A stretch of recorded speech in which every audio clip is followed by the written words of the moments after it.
देखिए green TV YouTube पर भी, बस सब्सक्राइब करें और बेल आइकन दबाएं। नमस्कार दोस्तों, स्वागत है आप सभी का किसान बुलेटिन में और मैं हूं आपके साथ पारुल यादव। चलिए नजर डालते हैं किसान बुलेटिन में आज की बड़ी हेडलाइंस पर। अब खेतों में ही मिट्टी की जांच करा सकेंगे किसान, हर खेत तक पहुंचेगी एम्बुलेंस प्रयोगशाला सेवा। सॉफ्टवेयर इंजीनियर से किसान बने शैलेश मोदक, बिना मिट्टी के कर रहे हैं केसर की खेती। इस बार नए साल से पहले सरकार दे सकती है किसानों को तोहफा, खाते में आएंगे 2000 रुपए।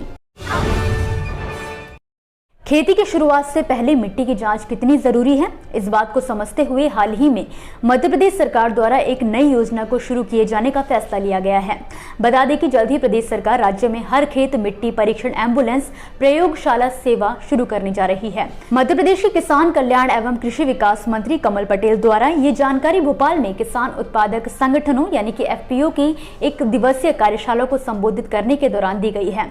उन्होंने कहा कि कृषि में रासायनिक खाद के अत्यधिक प्रयोग से खेत की मिट्टी को नुकसान हो रहा है।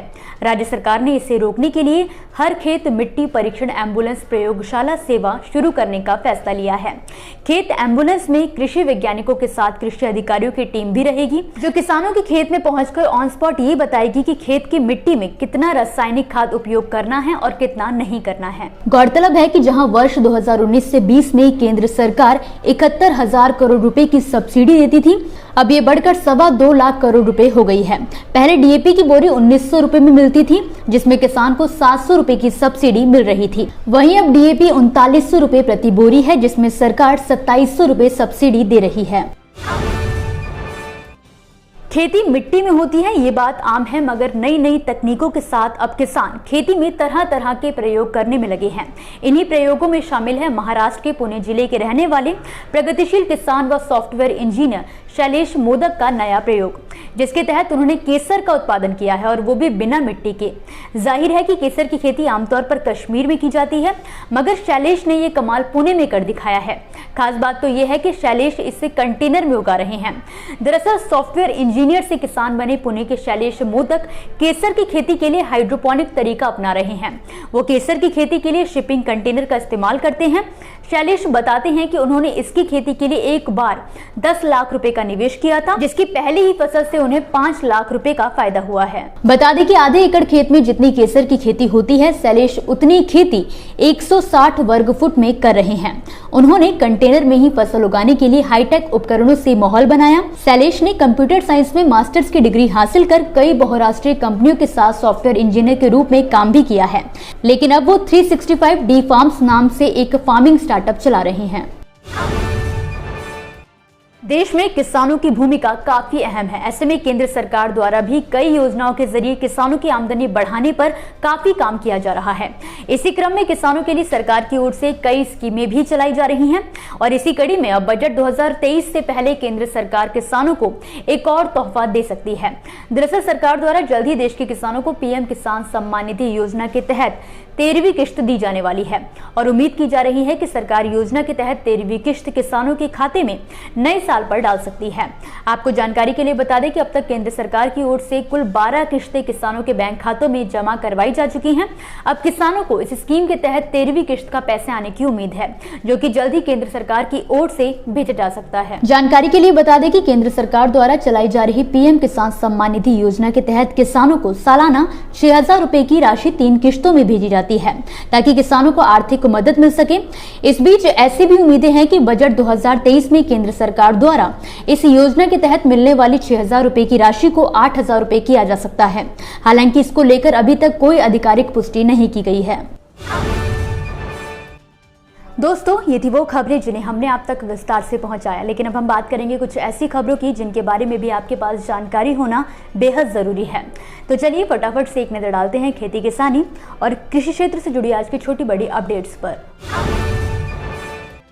फसल बीमा योजना के प्रचार प्रसार के लिए इस समय सरकार द्वारा जगह जगह मोबाइल वैन कैंपेन चलाया जा रहा है, जिसमें राजस्थान राज्य के लगभग 200 से ज्यादा वैनों के द्वारा व्यापक प्रचार प्रसार कराया जा रहा है, ताकि ज्यादा से ज्यादा किसान योजना से जुड़ सके।